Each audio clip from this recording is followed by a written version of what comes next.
Creating reports in Zendesk helps analyze and optimize your support operations. Here's how to create reports using Zendesk Explore.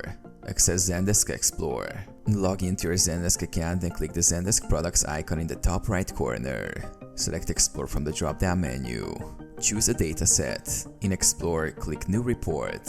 Choose the appropriate dataset based on what you want to analyze. For instance, use the Tickets dataset for ticket-related metrics. Select Metrics. In the Metrics section, click Add. Select the metrics you want to measure, such as the number of tickets, resolution time, or customer satisfaction score. Click Apply. Add attributes. In the rows or columns section, click Add to choose attributes that break down your metrics. For example, you might use attributes like ticket status, agent name, or ticket tags. Filter data. Use filters to narrow down the data. Click Add in the Filters section to set conditions, such as date ranges or specific groups. Customize visualization.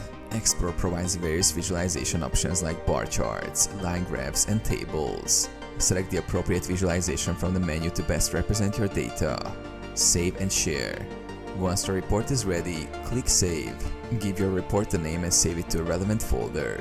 You can also share reports with others by clicking the Share button and choosing the desired sharing options. Schedule reports. To automate reporting, schedule regular email deliveries. Go to the Save Report, click the Schedule button and set up the frequency, recipients, and message content.